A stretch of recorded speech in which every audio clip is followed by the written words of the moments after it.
প্ৰিয় শ্ৰোতাবৃন্দ, আহক আজি আমি সকলোৱে এটা পণ লওঁ, অৰ্থাৎ এটা সংকল্প গ্ৰহণ কৰোঁ বা এটা প্ৰতিজ্ঞা আজিৰ পৰা লওঁ আৰু আমাৰ জীৱনটো সুখ শান্তি সমৃদ্ধিশালী কৰি তোলোঁ, অৰ্থাৎ আনন্দময় কৰি তোলোঁ। জীৱনত সুখৰ বাবে এটা প্ৰতিজ্ঞা। অভাৱ সকলো দুখৰ মূল। অভাৱ, প্ৰভাৱ আৰু প্ৰাচুৰ্যই ব্যক্তিক কেতিয়াও সুখী কৰিব নোৱাৰে। মানুহৰ প্ৰয়োজন সীমাহীন। আপোনাৰ বা মোৰ যিমান আছে বা যি আছে সেইটোৱে কি কৰিব পাৰোঁ সেই চিন্তা কৰাতকৈ আপুনি বা মই তথা সকলোৱে আৰু কিমান গোটাব পাৰোঁ তাক লৈহে ব্যস্ত।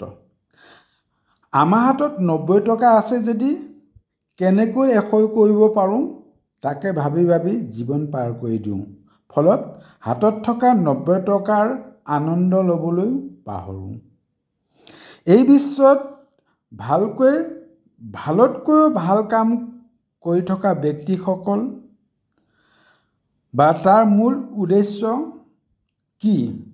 উত্তৰত আমি ক'ব লাগিব নিজৰ অভাৱ পূৰণ কৰা। মূল উদ্দেশ্য হ'ল কেনেকৈ নিজৰ অভাৱ পূৰণ কৰিব পাৰোঁ সেই কথা ভাবিহে বিশ্বত বা পৃথিৱীত ভালতকৈ ভাল কামো হৈছে। অৱশ্যে এটা কথা ইয়াত উল্লেখ কৰি থোৱাটো উচিত হ'ব, ইয়াত অভাৱ কেৱল আৰ্থিক দৃষ্টিকোণৰ পৰা বিবেচনা কৰিলে এই আলোচনাটো আধৰুৱা হ'ব বা বিপৰীত দিশে গতি কৰিব। তেনে নহয়।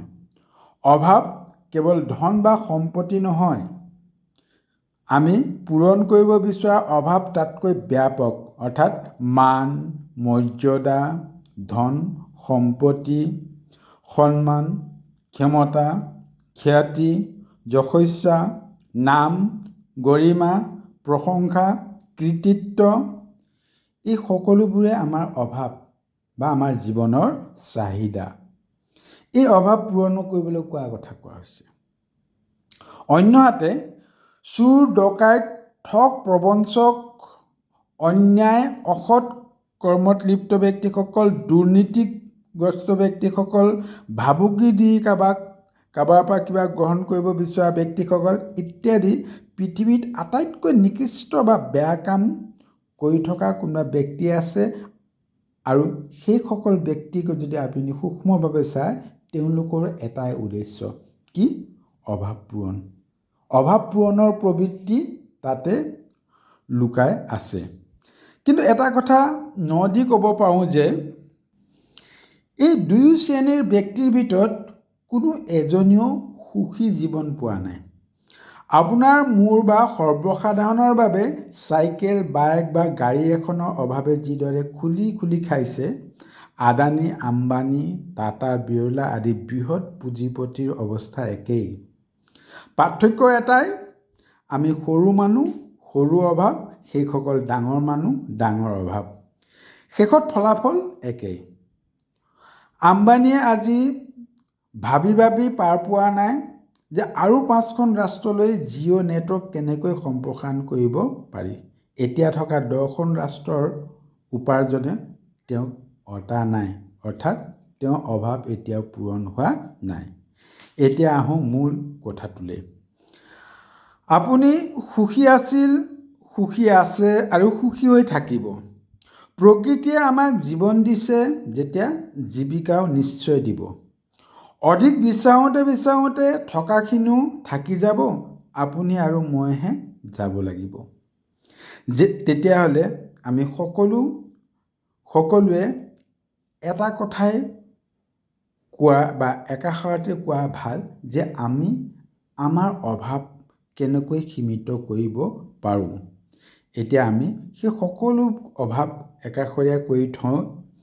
আজিৰ পৰা এটা প্ৰতিজ্ঞা আমি গ্ৰহণ কৰোঁ যে জীৱনৰ কেতিয়াও 3টা পদবীধাৰী ব্যক্তিৰ ওচৰলৈ নাযাওঁ।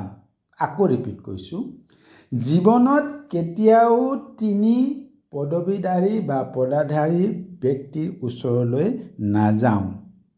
সেই তিনি পদধাৰী হ'ল চিকিৎসক বা ডক্তৰ, পুলিচ বা আৰক্ষী, উকিল বা এডভকেট। মনলৈ চাগে প্ৰশ্ন আহিছে বা আহিব, ই কেনেকৈ সম্ভৱ? তাৰ উত্তৰো তেনে সহজ।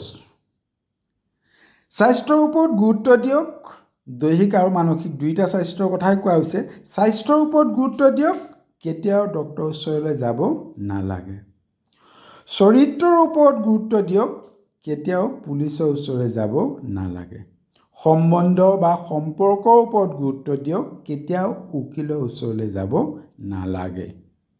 এটা কথা মনত ৰাখিব, ইয়াত উল্লেখ কৰা স্বাস্থ্য, চৰিত্ৰ আৰু সম্বন্ধ, ৰিলেশ্যনশ্বিপ, এই তিনিওটা ব্যাপক অৰ্থতহে ব্যৱহাৰ কৰা হৈছে। গভীৰভাৱে উপলব্ধি কৰিলে নিজে বুজিব পাৰিব মানুহ কেতিয়া এই তিনি পদধাৰী ব্যক্তিৰ ওচৰলৈ যায়। কেৱল ঘটনা বিশ্লেষণ বা আত্মবিশ্লেষণ কৰিলেই হ'ব। সকলোবোৰ উত্তৰ নিজে নিজে আপোনালোকে পাই যাব। সকলোকে ধন্যবাদ জনাইছোঁ। কুশলে থাকক, মংগলে থাকক। ভাল লাগিলে লাইক, শ্বেয়াৰ, ছাবস্ক্ৰাইব কৰিব আৰু নকৰিলেও কথা নাই,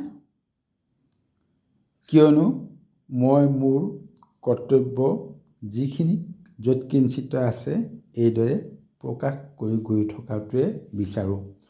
অৰ্থাৎ ফলাফললৈ বহুত বেছি হাবিয়াস নকৰোঁ।